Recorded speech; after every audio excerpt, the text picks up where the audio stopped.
dive? No. Do they just go... RSGBH versus Echo, game number 3. Whoever wins this, again, to remind you, the new point system in FPL Philippines, 3 points will go to the victor. Here we go. Again, the vision very clearly on RSG's side. Quick peek at our emblems here. Nothing out of the ordinary. Nothing I'm spotting quite yet. One thing I want to point out here, though, Leo, double Petrify actually for Echo. Yeah, Petrify on Sanj and Petrify on San. Again, that's what we noted. And again, we haven't really seen a build for either hero without Petrify. So this is the norm. This is the standard. Something else to note, 3 Brave Smites on RSG. They're playing for sustain. Do they want to stay in the lane? I think that's RSG also respecting the...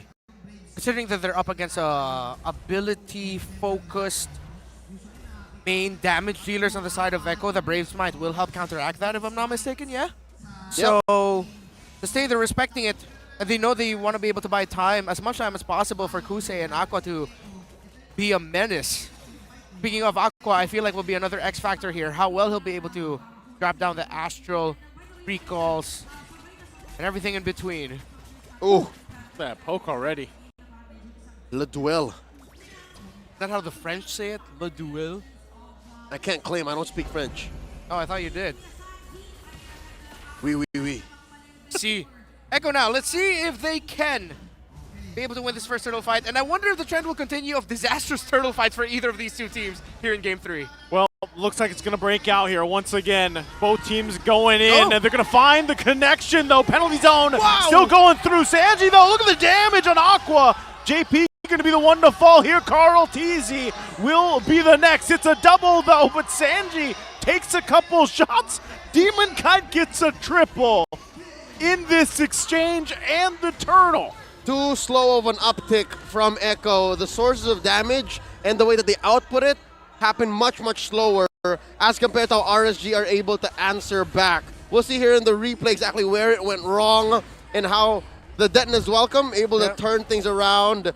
It started off with a quick spot from Aqua's Novaria, and then again, that'll just allow for RSG to lean hard into it. And next thing you know, again, I take it back. I apologize now. This is not Who Front Home. This is Guinevere in the roam. And so far, Light's making it work. Light is just sitting in on that. Was a full combo that he was able to pull off. Yeah, the layering of combinations dished out there by Echo, actually.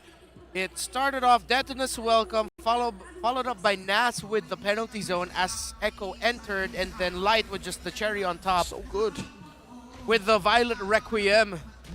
Echo need to be careful with their dive entries. And that's 3 games in a row now. The trend continues. Disastrous first turtle fights. That first turtle, man.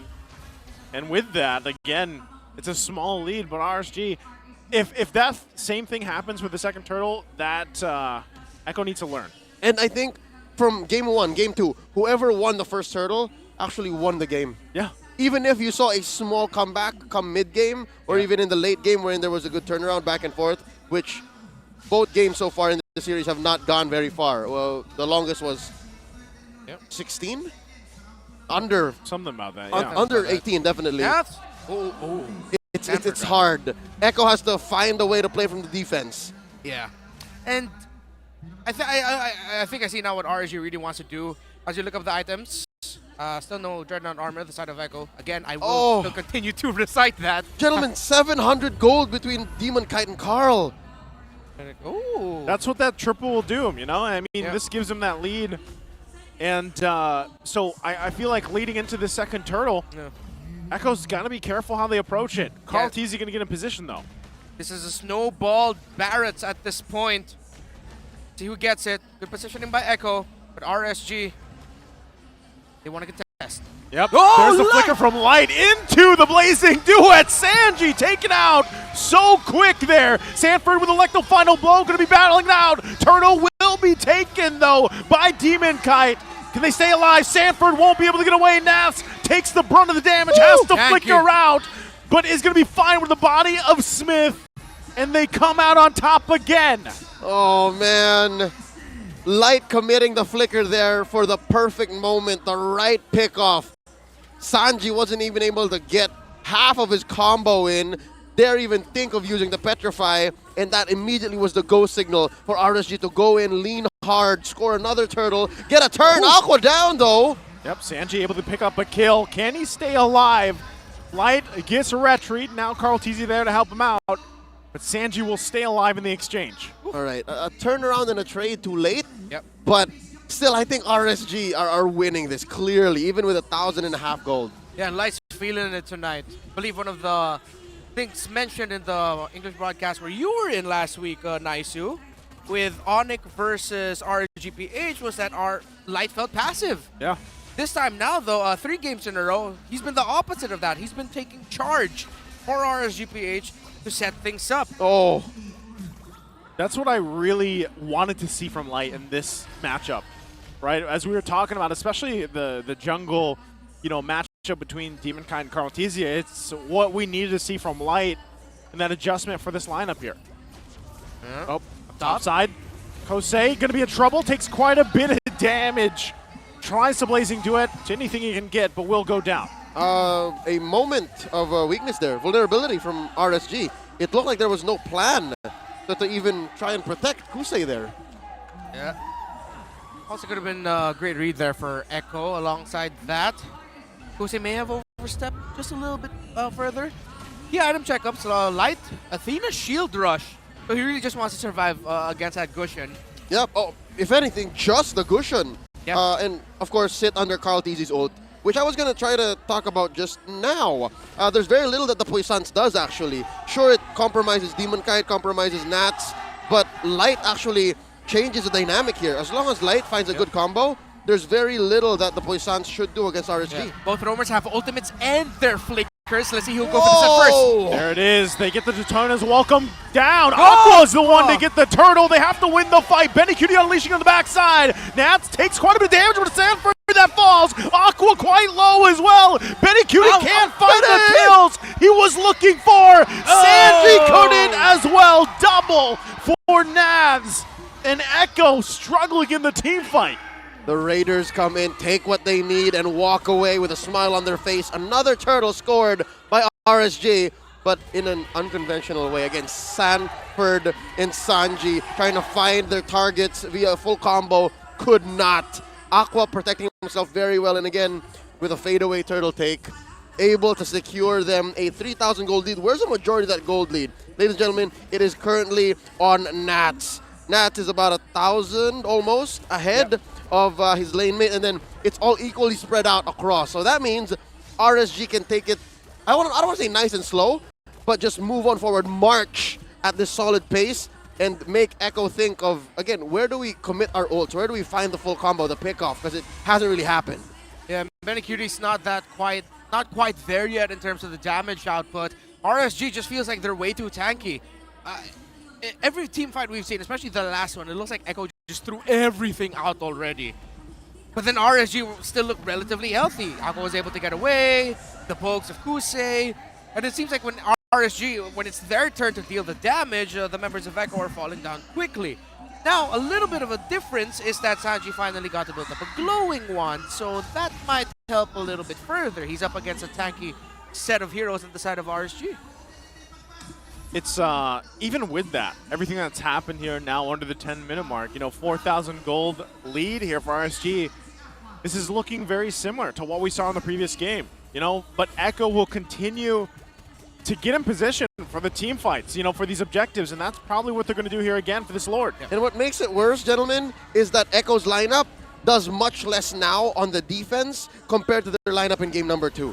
This is a lineup that relishes and flourishes as an aggressive lineup.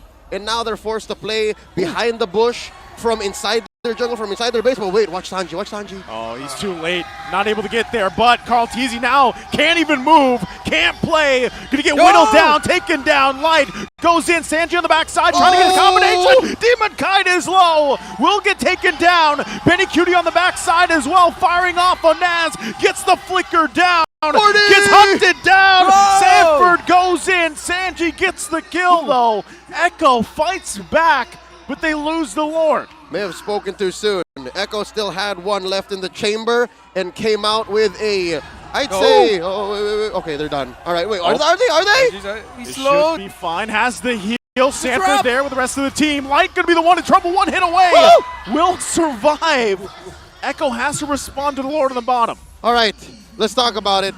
How did it come to this? Number one, I think at some point Echo understood that we're not going to win off of Kyle Teasy. We're not going to win this Lord take. Yes. They gave that up and then scrambled RSG to the point where Sanji and Sanford can actually make a difference. And the fact that they're still alive and they were able to get a few kills on the backswing and get a shutdown, mind you, allowed for them to keep this gold lead manageable. It actually allowed for RSG to gain very little off of that Lord. We're going to see here the recap.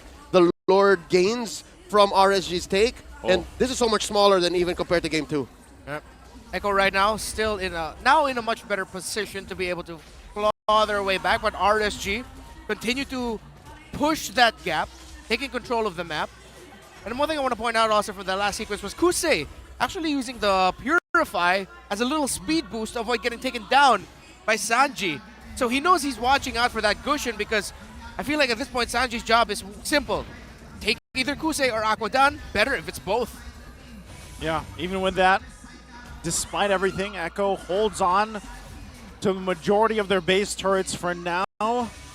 And I mean, given how that whole exchange went, you saw how zoned they were from that Lord fight. So I'm wondering, the fact that they proved that they can fight back, I wonder how Echo approaches the next objective. Oh, wow. Here's the point proven. They actually netted less. They lost 800 gold on the swing back from Echo with the shutdowns from Sanji and Sanford. Something else to note, Sanji isn't even fully built yet. He needs maybe 2 more items before he actually becomes a threat. So, yeah, say what you will about... Oh, wait. Oh, grant the purple. Say what you will about this lineup being pick-off-centric and wanting to go fast and early.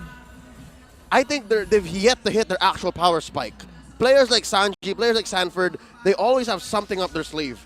And I think now, especially once they build their 3rd and 4th items, those Lord fights should make a difference. Hell, if they're both missing, you better check your 6, man. So that's why the Novarius all the more matters on Aqua. Yeah, and that makes a lot of sense. As to add to that, Sanford actually already built the 3rd item, and it's a Sea Hopper, so it's full damage for Sanford himself. Sea Hopper, Malefic Roar, and then the Hunter Strike. Yep. So they really know, and again, this lineup is built for that carry. But I agree with you. Power Spike ain't completely hit yet unless the Goshen has items. RNG already rushing the Lord. Concealed play going to come down. Nas takes quite a bit of damage. Huge penalty zone, though. Into the Blazing Duet. Fight for the Lord. Still going to break that. Electro final blow comes down. Sanford taken out. Takes out Kusei. It's coming. That gets the Lord. RSG has a blunder for the Lord. Things whittled down, dissipated, and Echo Express down the mid. Talking about objective fights for RSG, that's a Pyrrhic victory. They lost so much in pursuit of the Lord. But looking back, it's a big trade. Again, any kind of kills that Echo scores goes their way. And I stand corrected. They were able to thread the needle, and Echo actually scores. It's Echo's Lord. Yes. What? Let's see that replay one more time. Yeah. Carl Deasy able to get it there. What? All right. Okay. A little, the knock up. Demon Kite, this. Carl Deasy was just in range. Just outside. Demon Kite was knocked up for just a moment, if I'm not mistaken. Oh, literally just outside. Yeah. Oh, everything just came in so quickly. Watching that Lord knock up, I missed out on the fact that, never mind. It's all Echo now. Echo won that fight, clearly. Yeah. Big turnaround here. The Orcas, the Killer Whales smell blood. They push forward. I'm pretty sure at this point, they have now hit their power spikes. And again, this is just indicative of the rivalry of these two, how they know each other so well and how well both of these two teams play. Items update, Leo, where we at, bro? There it is. The G-Dubs, the Glowing Wand, the Genius Wand, and the DG, the Divine Glaive. Beautiful stuff, and I think Sanji's going to start playing around with his tech here and slowly build up to a winner tranche so he can actually walk out of full-on combos. Key here is Sanford actually cannot survive whenever Echo is able to get that vice grip, the alligator roll, or in this case, the orca roll onto them. Once they bite down, that's it. But good news is for the Raiders is it's not as easy. Remember, a lot of the turnaround moments from Echo here in game number 3, 15 minutes in, I'd say that was what, twice now in a row? Twice. It's so hard to set up. They have to flank. They have to find a free bush that Sanji and Sanford can sit in for them to get that bite down. So, yeah, once Echo get it, it's so hard to recover, to roll back from. Yep. But Echo have to set it up well. And it's not so easy because they don't have much vision. Yeah, with everything we talked about, I feel like Joseph here, Naisu, said it best. With these two, feels like everything's a 50-50. Yeah, it Never does. really know how it goes. Toss a coin, right? I mean, at this point, with both these teams, gold lead or not, it comes down to it. And that's why we mentioned earlier, they're a lot alike, whether they admit it or not. And the way that they execute the game plan here is a little bit different with the lineups that they have, but ultimately it's these minor details. Where we are now is but the fulfillment of what Echo was alluding to, what they were foreshadowing in game number 2. The fact that they were so aggressive even when they were on the backswing, when they were on up against the ropes. Now it makes sense. It's because they got to this point by continuing to be aggressive. Yeah. They got to this point by still hoping and trusting in Sanford and Sanji and in their pickup potential that now they're ahead 2K. Have to watch a minion wave management here. RSG. Top side. Oh, this is a very interesting call by RSG, but one that could be devastating if they decide to call for it. But the minion wave needs to be pushed up a little bit more if they want to. Leo, what else do we have to watch out for? You gotta watch out for the fact that Echo have really bad wave clear. You're talking about RSG making the call. RSG looking for long lane management. Good news is Echo actually has to put so much effort into protecting their own waves, their own turns. Look at this. See, they know where Sanford is, so that means one less problem. Oh, They're gonna give it a go. Light and Kusei, how they're positioning right now. They're waiting for something. They're waiting for Sanford, but Sanford has read it. Naisu.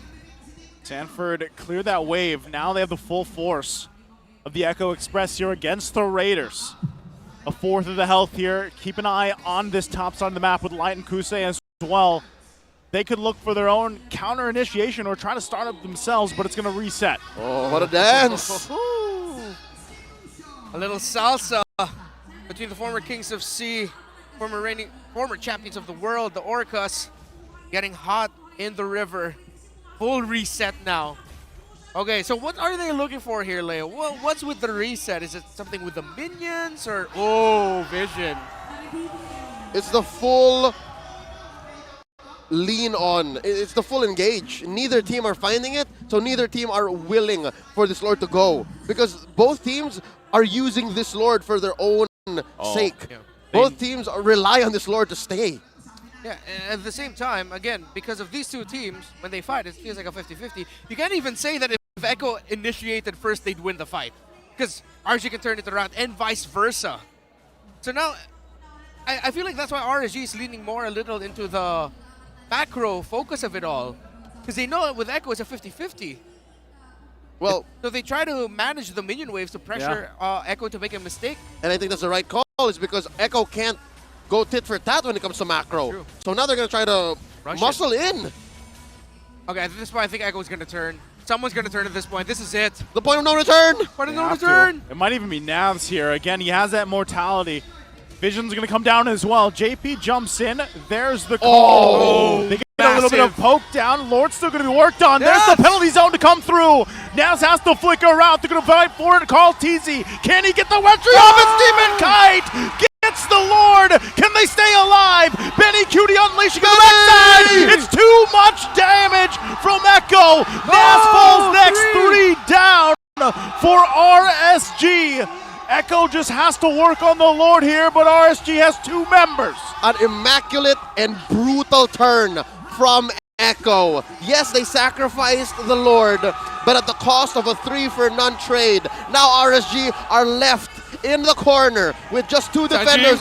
Aqua and Yes! Sanji! Sanji doesn't need the minions. Jump into the base. It's only Kusei. Echo Express comes in with a decisive win in a No 3-game minion. series. No minions just yet. Ooh. They still have time. No, they got it. They got this. Waves are making their way down. Despite 5 seconds away, Echo will take the series. We did him dirty. Hit it dirty. RSG reminded that they got wiped out.